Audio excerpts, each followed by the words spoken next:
কেন রাজনৈতিক দলগুলোকে এরকম ঋণ খেলাপি লাগবে, এরকম ব্যাংক খেলাপি লাগবে, এরকম বিতর্কিত ব্যবসায়ীদেরকে লাগবে যাদের সম্পর্কে লোকজন ভালো কথা বলে না। এই রাজনৈতিক দলগুলো কেন যেন এরকম বিসাদৃশ্য, যাদেরকে প্রকৃতি সিল মেরে দিয়েছে, দে আর দ্য ক্রিমিনাল। আমরা তো আইনের ছাত্র, তো আইনের মধ্যে একটা কথা আছে, বাই ওয়ার্ন ক্রিমিনাল। যারা টাকা পাচারকারী, যারা ঋণ খেলাপিদের এবার নমিনেশন দেওয়া হয়েছে, তাদের এই ঋণ খেলাপিরা যদি নির্বাচিত হয় তাহলে তারা আসলে দেশের জন্য কি করবে, কিভাবে তারা দেশের জন্য ভালো কিছু করবে?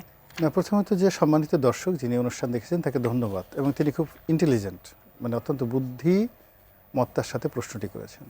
আমার নিজেরও খুব অবাক লাগে যে রাজনীতি কিন্তু একটা ফুল টাইম পেশা।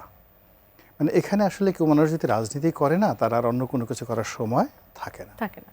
দ্বিতীয়ত হলো, এই রাজনীতির পরে যদি আবার একটা নির্বাচনী এলাকায় কেউ সংসদ সদস্য হন, তার ব্যস্ততা আরও দ্বিগুণ হয়ে যায়। তারপর যদি তিনি আবার মন্ত্রী হয়ে যান, দ্বিগুণ হয়ে যায়। তো যে লোক শুধুমাত্র পার্ট টাইম রাজনীতি করে ব্যবসাটার 12টা বাজিয়েছে, টাকা উপার্জন করতে পারেনি, ব্যাংক ঋণকে খেলাপি করে ফেলছে, কিংবা চুরি চামাই করে ব্যাংকের টাকা মেরে দিয়েছে, তো সে যদি আরও ব্যস্ত হয়ে যায়, তাহলে তার এখন যে ঋণ খেলাপি আছে, সে যদি অনেস্ট হয়, তাহলে তার ব্যবসা আরও ফল করবে, ঋণ খেলাপি হয়ে যাবে। আর সে যদি ধুরন্ধর হয়, তাহলে তার যে ক্ষমতা, এমপিগিরির ক্ষমতা, মন্ত্রীগিরির ক্ষমতা, তার এই ধুরন্ধরি ক্ষমতাটাকে মানে মাল্টিপল করে ফেলবে।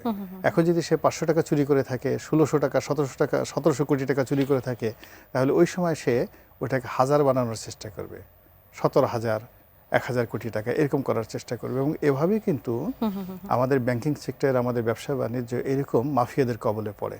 তো রাজনৈতিক দলগুলো একটা নির্বাচন করার জন্য মোটামুটি টাকা দরকার আছে, কিন্তু আমাদের দেশে সৎভাবে ব্যবসা বাণিজ্য করে 2, 4, 10 কোটি, 20 কোটি টাকার মানুষ মানে উপার্জন করেছে, এরকম লোকের সংখ্যা কিন্তু অভাব নেই। কেন রাজনৈতিক দলগুলোকে এরকম ঋণ খেলাপি লাগবে, এরকম ব্যাংক খেলাপি লাগবে, এরকম বিতর্কিত ব্যবসায়ীদেরকে লাগবে যাদের সম্পর্কে লোকজন ভালো কথা বলে না। এদেরকে দেখলেই মনে হয় এরা বদমাইশ।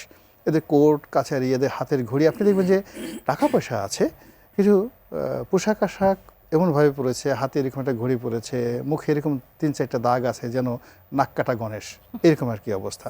তো এই রাজনৈতিক দলগুলো কেন যেন এরকম বিসাদৃশ্য, যাদেরকে প্রকৃতি সিল মেরে দিয়েছে, দে আর দ্য ক্রিমিনাল। আমরা তো আইনের ছাত্র, তো আইনের মধ্যে একটা কথা আছে, বাই ওয়ার্ন ক্রিমিনাল। তো একটা লোক যে খারাপ মানুষ, বাজে মানুষ, আপনি তার চেহারার মধ্যেই দেখতে পাবেন। হাতগুলো, নাকগুলো, ঠোঁট, চেহারা সুরত, বডি কনস্ট্রাকশন, সব কিছুর মধ্যেই প্রকৃতি একটা অসামঞ্জস্যতা দেখা দেয়, মানে দিয়ে দিয়েছে। অর্থাৎ ও যেখানে যাবে সেখানে সে সুযোগ পেলে একটা মন্দ কাজ করবে। তো এটা আইনের বইতে লেখা আছে শত শত বছর আগে, এবং এই লোকগুলো প্রমাণিত আমাদের সমাজে। দেখেন, যারা করাপ্টেড এবং যারা গত 50 বছরে আমাদের বাংলাদেশের রাজনীতিকে ব্যবহার করে দেশের সর্বনাশ ঘটিয়েছে, প্রত্যেকটা লোকরে দেখবেন যে তারা বাই ওয়ার্ন ক্রিমিনাল। তাদের চেহারার মধ্যে স্বাভাবিকতা নেই, আচরণে। দর্শক তো তাহলে ঠিকই আশঙ্কা করেছে যে আসলে তারা দেশের জন্য ভালো কিছু কিভাবে করবে। এত কিছু করার পর এই সময়টিতে এসে বিভিন্ন রাজনৈতিক দল কেন এই বিতর্কিত ব্যবসায়ী, বিতর্কিত লোকজন যারা তাদের ক্যারিয়ারে ব্যবসা করতে গিয়ে 2 নম্বরই করেছে, দলের স্বার্থে, কোনো স্বার্থে নয়। এর কারণ হলো যে রাজনৈতিক লোকগুলো ওদেরকে পছন্দ করছে, বিকজ ওরা, ধরেন আমার কাছে যদি কেউ টাকা চায়, এখন আমার শ্রমলব্ধ টাকা, আমি হয়তো আপনাকে 1 টাকা দেবো, কিন্তু একজন অবৈধ যে ইনকাম, সে একসঙ্গে আপনাকে 100 টাকা দেবে।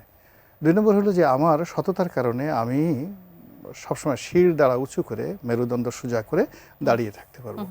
আর যে এই ধরনের বাই ওয়ার্ন ক্রিমিনাল, এরা মুহূর্তের মধ্যে আপনার পায়ের উপর পড়ে যাবে, এবং তার প্রয়োজন মেটানোর জন্য আপনার পা এমনভাবে চাটতে থাকবে যে আপনি মানে খুব আনন্দ লাগবে যে ও মাই গড, একটা ছাগল যেভাবে চাটে, পশু যেভাবে চাটে, ওইভাবে একটা মানুষ চাটছে, তো আপনার মন নরম হয়ে যাবে।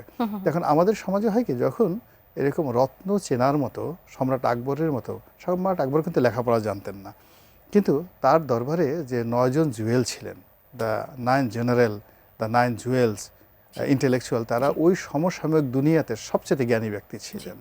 তো কাজেই রাজনৈতিক নেতৃত্ব যখন ভালো মানুষকে পছন্দ করবে, এটা শীর্ষ নেতৃত্বের দায়িত্ব, কর্তব্য। তো ওইরকম না হলে আসলে চেনা যায় না।